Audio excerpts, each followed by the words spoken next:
Welcome to the first ever Tripod Talks podcast. It is one of your hosts here, William. Okay, so in today's pod, like you've seen in the thumbnail, it is talking about steam trains and steam road vehicles, such as agricultural vehicles, traction engines, heavy haulage. They're all known as traction engines.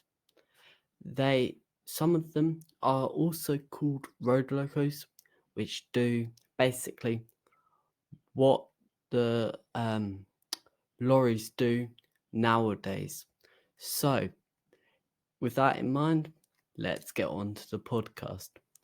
So, we're going to start off with steam trains and steam locomotives. So, steam locomotives are fueled by combustion material, usually coal, oil, or wood, to heat the water in the locomotive's body to the point where it becomes gases, and its volume increases 1,700 times. So that happens for both steam trains and steam engines, for all things steam. So steam trains, road steam, which is basically your steamrollers, traction engines, the things that you would see at a steam rally. So the steam trains are on the rail, road steam goes on the road. But I have gone up to York recently, and I have seen at the National Railway Museum, which has got loads of steam engines in it. So it's got Mallard, Flying Scotsman, other steam engines around that time that have been very popular and famous. So Flying Scotsman set the world record for officially reaching 100 miles per hour. That is 160 kilometers an hour on 30th November 1934. Then there's Mallard, a LNA class A4, which reached officially the fastest steam locomotive, reaching 126 miles an hour. In kilometers an hour, that is 203 kilometers an hour on the 3rd of July 1938. So there was only 4 years difference between Flying Scotsman setting the world record and Mallard. So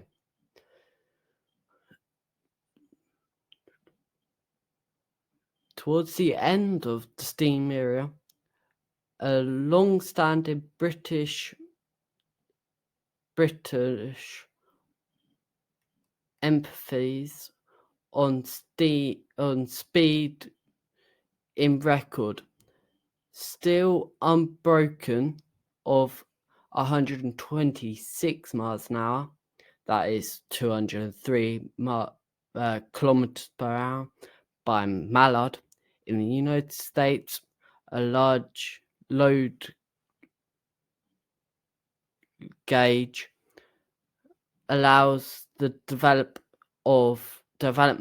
of a very large heavy loco, such as the Union Pacific Big Boy, which weighed 540 long tons, that is 550 to 600 short tons. I don't know what that means. It also had a tractive effort of £135,375 force. That is 602,180 newtons. Beginning in the early 1900s, the steam locomotives were gradually suspended by electric and diesel locomotives, like the Class 47s and all of those, like those lot. They were all coming in. With railways fully converted to electric and diesel power beginning in the late 1930s. The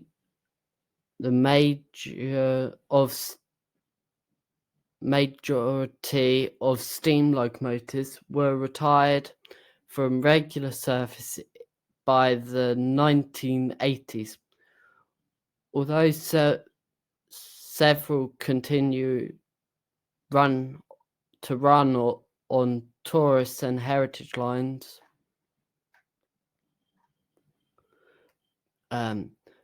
They still run, but they've got to have quite a bit of tech to still run on the main line, but they can still run on heritage line, which were closed by the government and sold on for only like £1 to farmers, which were told they have to plough it up. If not, they won't get that land. But some more recently brought the track, or when it was sold, when it was starting to get to the end, they brought the track and just kept running, and then more and more heritage lines just kept being built. So that's steam trains and steam locomotives.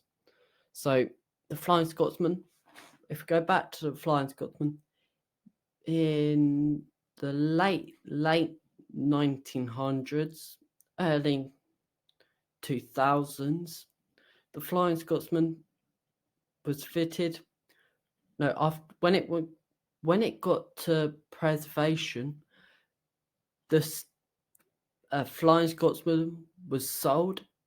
It was brought out. It then had an extra tender put on to carry more water for when it went over to Australia and the USA. Nearly, unfortunately, it nearly didn't come back, but luckily somebody brought it from the UK and brought it back to the UK, where it needed a lot of work. He then ran it on his heritage line with both tenders. I think then one tender got scrapped, and then the National Railway Museum in York managed to get it back up and running in 2003, and it has run nearly ever since. As we're recording this, there is news of it coming back into service. I don't know what is going on. It hasn't been in service since Christmas, so we will wait and see. So if we go back to road steam now, though engineers developed steam-powered road vehicles, they didn't enjoy the same level of accelerance. So steam engines don't really have that great of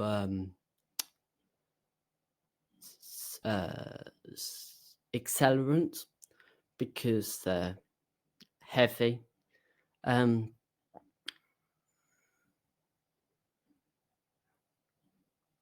So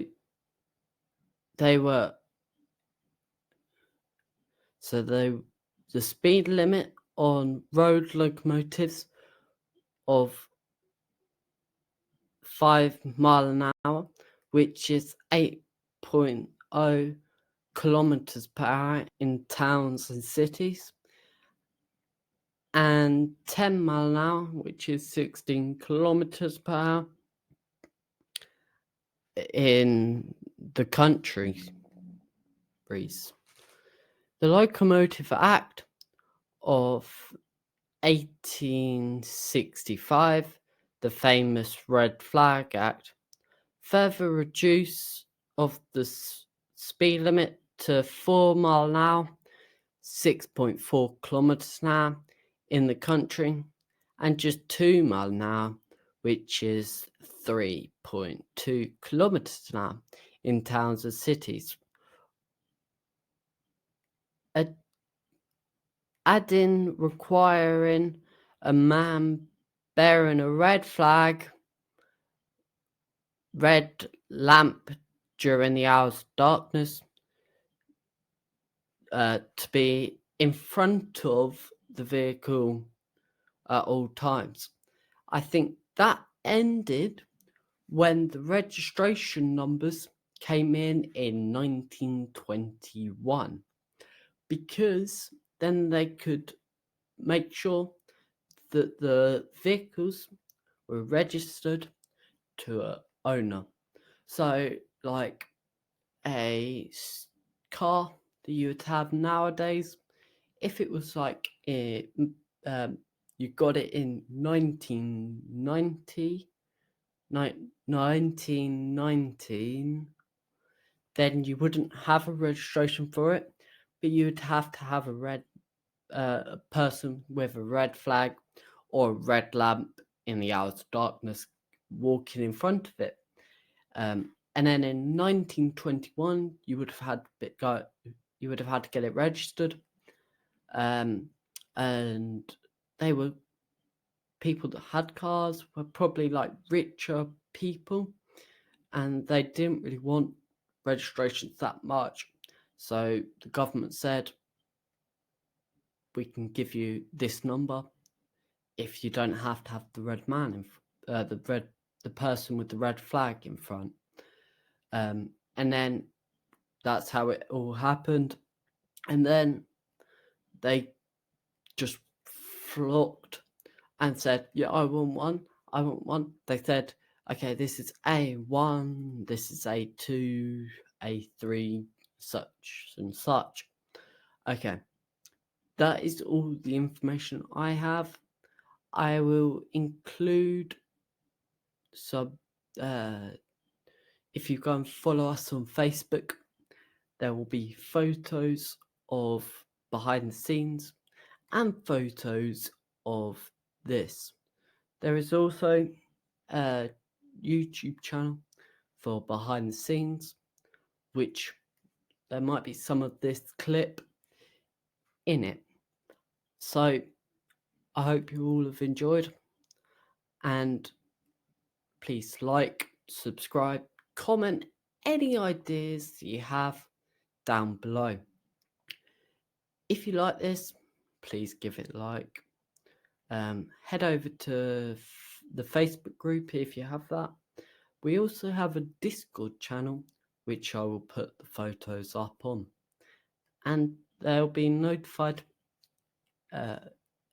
before there is an upload. So thank you all for watching, and I'll catch you on the next one. Oh, hopefully we might have more people here, and hopefully here with me next time, and hopefully I'll have better lighting. Thank you all for watching. This is one of your hosts from Tripod Talks team.